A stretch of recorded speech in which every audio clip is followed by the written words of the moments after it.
Hey, everybody. Welcome to today's Daily Dispatch. We said this morning we might be back if there's breaking news. And little did we know there was going to be breaking news involving my husband, so, who texted me this. And of course, I don't ever bother to look at my phone when he texts me. But when you texted me this, I actually saw the breaking news. So if I had bothered to look at my husband's text messages, I would have seen it about 45 minutes before you texted me this. Mm. But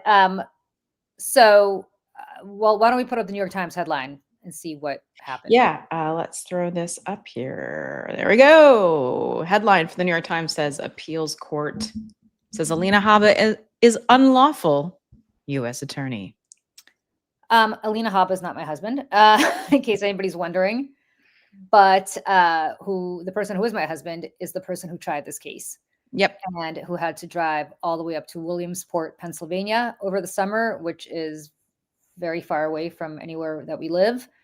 And he tried this case to make the case that she was illegally appointed as U.S. attorney for reasons that I will get into. They're fairly complicated. Of course, the Trump administration appealed, and my husband and our family friend, Abby Lowell, who my husband has been friends with for decades, one of his best friends, tried this case together, the appeals case together, and just came down this morning that the appeals court unanimously upheld the lower court's decision that Alina Habba is not the legally appointed United States attorney for the District of New Jersey. This is not just about New Jersey, although this is just the Third Circuit decision that applies to just New Jersey, Pennsylvania, and Delaware. But it also now will presumably find its way to the Supreme Court, where it will affect Lindsay Halligan and similarly appointed attorneys in Northern New York, where you are right now, Michelle. Yep. In the Northern District of New York and other places. So why don't we play a clip from CNN to set this up, and then we'll talk about it in a moment. Appeals court that says that President Trump's former personal lawyer, Alina Habba, is unlawfully serving as the U.S. attorney for New Jersey. Let's get right to CNN's Caitlin Polans for the latest on this. Caitlin, what are you learning?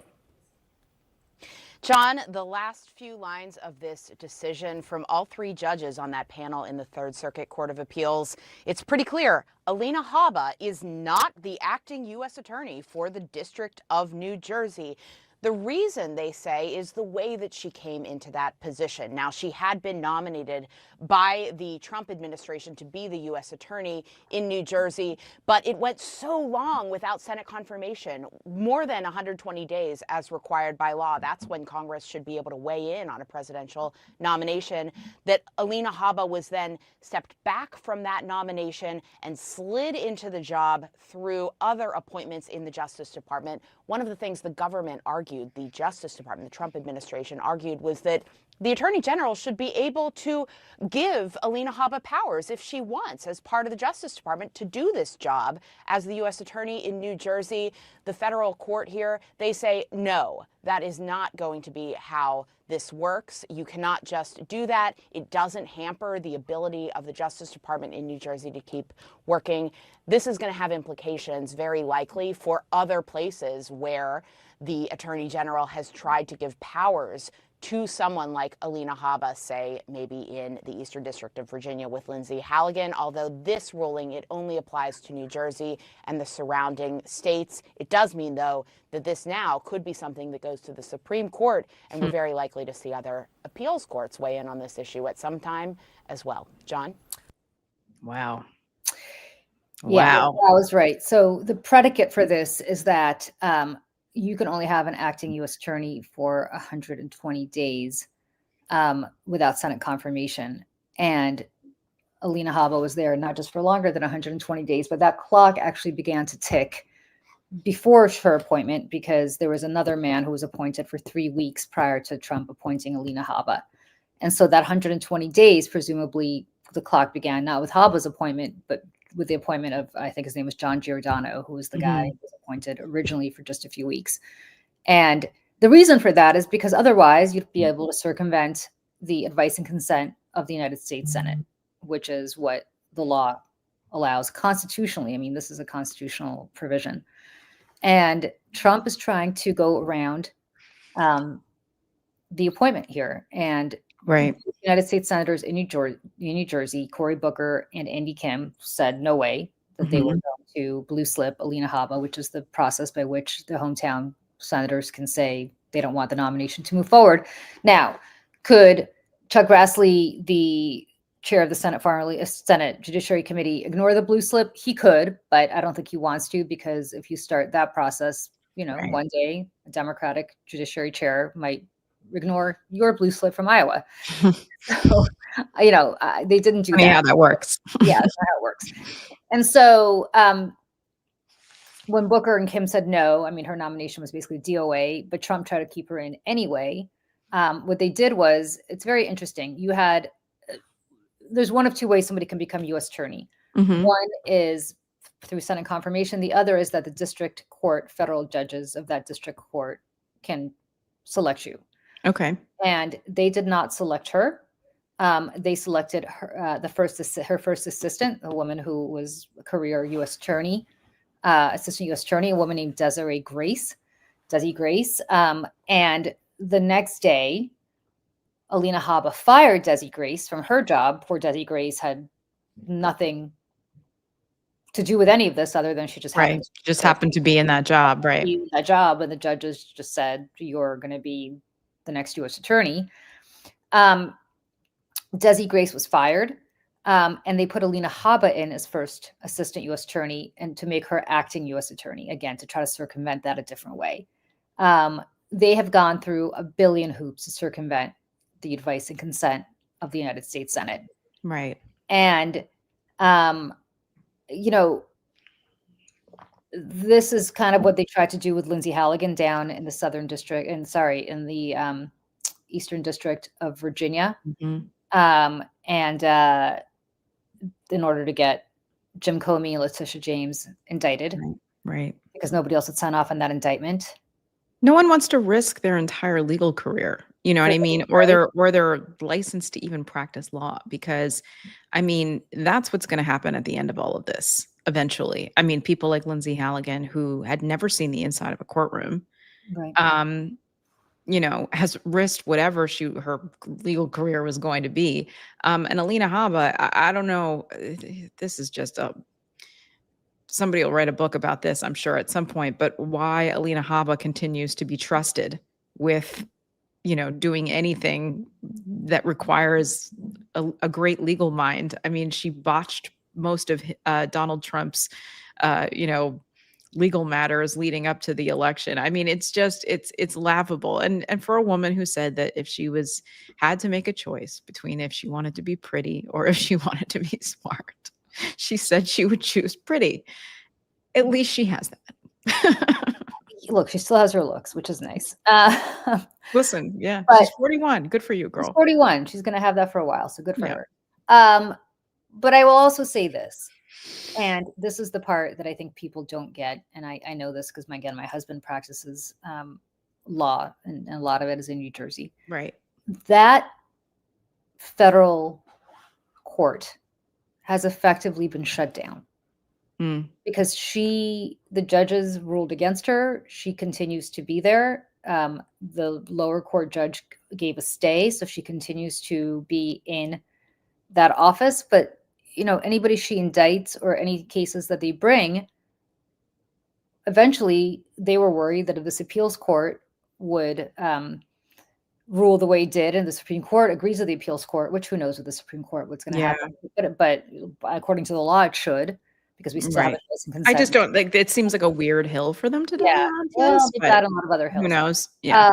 And so any indictment that's brought with Alina Habba's signature is going to be thrown out if she's not the properly appointed U.S. attorney. And so you've effectively had this law and order administration shut down the exercise of justice in the District of New Jersey. And also then I believe in Virginia and in Northern New York and anywhere else. I mean, there are people who have to be tried. There are people, the reason my husband got engaged in this was obviously for constitutional reasons, and I'm proud of him, but the reason nominally that he had standing to bring this case is because he had a client who had been indicted by Alina Habba after the indictment. Right. After the 120 days were up. Mm-hmm. And so therefore he argued that she was not properly charging him. She couldn't Right. indict him. And if he listens to this, I'm sure I probably got some of this wrong. I hope not. He could fact check me later. But look, Story of my life. Yeah, story of my life too. But the problem is, it's you can't do that. You can't do that. And in the process of trying to appoint your personal lawyer as the chief federal law enforcement officer in the state, effectively bring to a grind and to a halt any prosecutions of anybody. Right.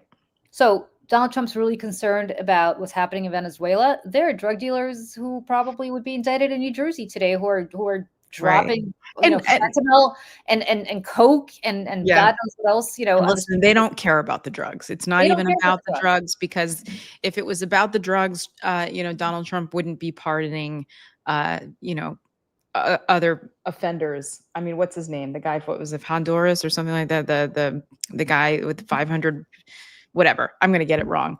It's been a long day already, and it's only 12:17. But he's pardoning a drug lord, and then bombing boats off the coast of the Caribbean.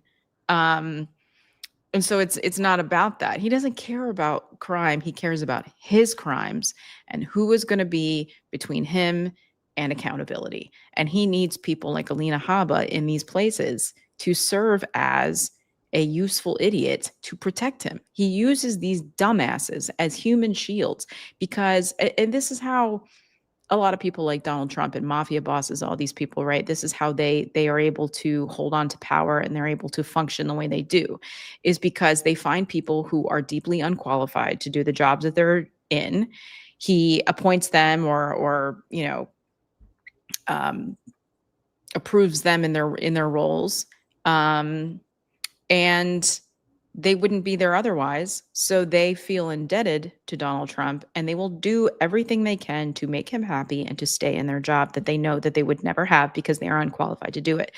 And Alina Habba is one of those people. And if you want to talk about just a little bit how Alina Habba even met Donald Trump, I think that that's also an interesting part of all of this too, at Bedminster. I mean, look, Alina Habba got on Donald Trump's radar. Ironically, because my former attorney, who I'm not married to, Nancy Erica Smith, who represented me and Gretchen Carlson in our Fox case, and somebody here is like, is there anybody here Julie doesn't know? It's not that I know a lot of people. It's a very small world. I haven't even them. Can my husband come on the show at some point? I guess I can ask him to do that. Whether you don't seem very excited. You're like, I guess I want to hear from him. Come on, Jerry, come on the show. I'll ask him to come on. I will. It's just that we do our show at 8 a.m. and he's usually en route to the office at that point. Oh, well, yeah. But I will definitely ask him to do that. I don't even know how to take this off the thing. Okay. I'll take it. Oh, okay. I got it. There you go. So Alina Habba got on this case because there was a woman who had been involved at Mar-a-Lago at Bedminster in some really sketchy. She was a waitress, I believe, or a server at Bedminster Golf Course, and something happened. I don't know if it was a sexual harassment thing. Something happened, and they made her, and Alina Habba, who was a member of Mar-a-Lago, said to her, "Hey, I'll represent you against these people," and did a catch and kill. Had her sign some ironclad NDA where she would never talk about it in exchange for like $2.50. Wait, for real? Oh yeah, that's how Alina Habba got on his radar. $2.50? I mean, I'm exaggerating, but it was something. I was like, but it was something like that. Yeah. It was something like that. And so she ended up contacting Nancy Erica Smith, who's the woman who represented me in my Fox case, somebody I know very well. And Nancy Erica Smith took up this case and got her some justice and got her out of this NDA and the woman sued. And got a lot more money than that, and also got Good. off her NDA, which is how we know about this. Mm, But that's how Alina Habba got on Trump's radar. She caught and killed a toxic workplace that case sounds about right. That by sounds about right. ingratiating herself to this woman. And I believe was, if I'm not wrong, either sanctioned by the New Jersey bar for this, or I think there's sanctions, potentially a complaint maybe pending to have her sanctioned. So, you know, a lot of this is just sketchy stuff that this woman did in order to, you know, become close to Trump, and she did. And of course, then Trump pays attention to her, and she's attractive, and she's a lawyer, and nobody else wants to represent Trump at this point. So, well, that's right. That no reasonable attorney in their right mind would represent Donald Trump anymore. You know, I mean, beyond just the reputational aspect of this, he doesn't pay his bills. I mean, like, come on. So she's like, yeah, I don't care. I'll do it. I'll do it. So, I mean, these are not great people. This is somebody who, when she first became U.S. Attorney in New Jersey, immediately said that she was going to investigate the governor of New Jersey and the Attorney General of New Jersey for, I don't even know what, like some nonsense to do with like immigration. Now, I'm not a big fan of Phil Murphy, governor of New Jersey. I'm not a particularly huge fan of the Attorney General, but come on. Listen, I mean, there's plenty of people. There's plenty of people in this world that I do not wish. I do not wish law enforcement on. I do not wish federal law exactly. That's where I draw the line. Like, I certainly wouldn't wish that on them. Like, that's you know, there's people who deserve lots of shit, but that's the line. Yeah, she said she was going to investigate Cory Booker. That's insane. That's insane. Something. I forgot what, a crime in Newark or something. I mean, like crazy, insane stuff that was such just a misuse of federal law enforcement. And again, oh my gosh, and waste of resources. I mean, like, just go, like, these people just go through money and resources. This is, the DOJ has become Donald Trump's private law firm. Like, that's what this is. Like, he's got an army of attorneys in his mind, and law enforcement officials, people like Kash Patel, who are just going to do his bidding. And listen, no one should be surprised by this. This is exactly what he said he was going to do. I am your retribution. Here we are. Here we are. And like, this is why, I mean, this stuff matters. And this is why, you know, I always like to remind people also, like, yes, this is a federal matter. However, when we're dealing with, especially when we're shedding light right now also on like pardon powers and things like that, you know, as it pertains to this Pete Hegseth situation. I remind people that who you elect as your governor to hold people accountable also matters, because I was thinking about this, and like Elise Stefanik, for instance, running for governor of New York. Yes, she's running because this is her stepping stone. Yes, she's like power hungry, all this stuff. But if she became governor of the state of New York, she would pardon all of Donald Trump and the Trump organization, Trump family crimes. And they would be able to come back and run charities and do business and do all kinds of things in the state of New York again. And like, those are the people that he puts in positions. Those are the people that he promotes and endorses and backs. It's the Alina Habbas and the Elise Stefaniks of the world who have no moral compass and will continue to do these things. Yep. And that's why the states are kind of the last bulwark against what's happening right now, because the federal government is shot, and the courts to some extent are the last bulwark now. Yeah. Do I believe that the Supreme Court is going to uphold this appellate decision? I don't know. Yeah, I don't know either.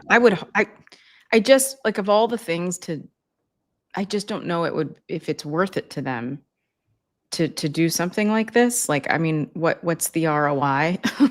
You know what I mean? Like, I feel like there's so many other hills that they'd rather die on, but who knows at this point? Who knows? Yeah. But the advice and consent is, you know,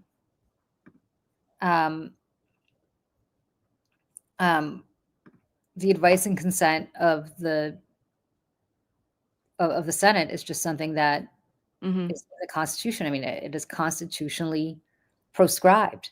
Yep. And if they overrule that, then you know, they have no respect for the Constitution as it is. No, But if because they don't want that I version mean, of the Yeah, Yeah. they don't want that version of the Constitution to even exist But anymore. and the part that kills me is if they overrule this, you better bet your ass that the next time a Democrat's going to be in charge, they're suddenly going to remember that that Constitution exists. It's not like this is going to be equally applied, right? They're going to Oh, find yeah, some no. reason. They're going to find some reason as to why it does not apply to Donald Trump and Alina Habba, but it applies to, President Newsom or Pritzker or, Kinney or whoever is going to be our next Okay. Kinney. President Kinney. President Kinney. That sounds good, Michelle. President No, Kinney. it doesn't. It does not. Anyway, well, we wanted to just come and quickly tell you about this because it was some breaking news. We are going to be back at 7:00 tonight, Michelle. Yeah. So, Lieutenant Colonel Jacqueline Urso, retired United States Marine Corps judge advocate. There was a few questions that were asked on Friday that, she was like, I didn't want to give any misleading answers. So I just said, we'll get back to this. So she's dug into, into her research and has some answers about this Pete Hegseth legality issue, and would love to share that with everybody. So we're going to sit down with her for just a little bit, maybe 30 minutes or so, from 7 to 7:30 tonight. If you want to jump on, have any more questions for her, please, by all means, jump on. We'll be right here on YouTube. All right, everybody. See you then. Bye. Bye.